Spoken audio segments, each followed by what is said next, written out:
Hi Hannah. Oh, hi. I didn't know you once planned to write a book on Marx. Well, at least I started a research project on totalitarian elements of Marxism in 1951. It was funded by the Guggenheim Foundation for a couple of years. The editors of the new critical edition of your writings say that there is an unpublished book on Marx. It is true that I did many excerpts and wrote lots of notes and some essays dealing with Marx, but an entire book? My aim was more something like an essay. Besides, in 1958, in The Human Condition, I talk a lot about Marx. Funny, I hardly remember that. There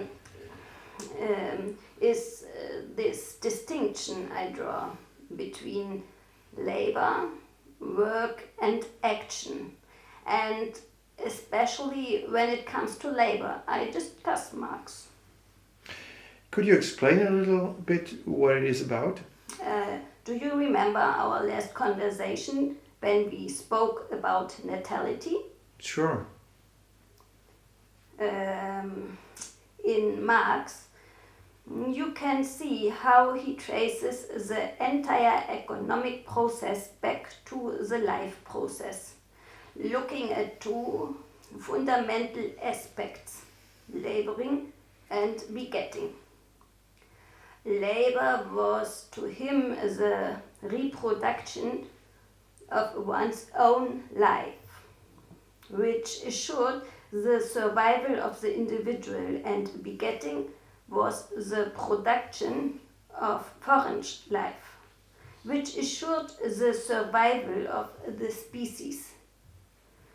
This insight is chronologically the never forgotten origin of his theory. Sounds pretty up to date. That could also be said by someone like Giorgio Agamben or Michel Foucault, although both of them did not get what natality is all about. I only remember Agamben. He once wrote a letter to me, a crazy Italian who misunderstood me quite a bit, in part because he refused reading Marx. But who was Foucault again? You may not have noticed, he didn't become really famous until the 1970s. In any case, many French authors understood very well that Marx's theory of labor was based on a philosophy of life. By substituting for abstract labor the labor power of a living organism, and by understanding labor's surplus as that amount of labor power still extend after the means for the laborer's own reproduction have been produced. Marx sounded a depth of experience reached by none of his predecessors and none of his successors. Foucault once said here that Marx was something like a critical vitalist. Would you subscribe to that? In a certain way, yes. In The Human Condition, I observe that in laboring the human body is activity notwithstanding is thrown back upon itself, concentrates upon nothing but its own being alive, and remains imprisoned in its metabolism with nature without ever transcending or freeing itself from the recurring cycle of its own functioning. This is why laboring needs to be combined with other activities, such as working and acting. Exactly. On the one hand, it is necessary to have some working equipment, for example, tools and machines.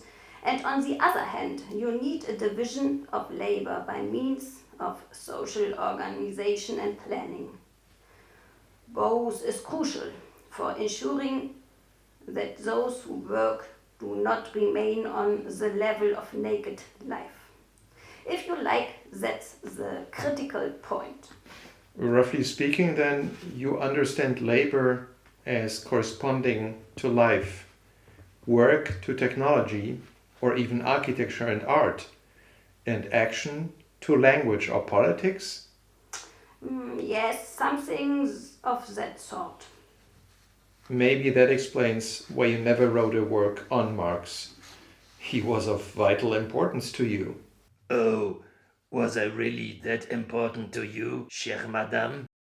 In a way, yes, but certainly not just to me, also to my dear friend Walter Benjamin, and above all to my husband Heinrich Blücher.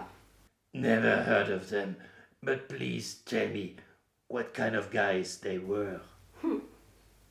Oh, okay. I think I'll let you alone then. Bye bye. Bye.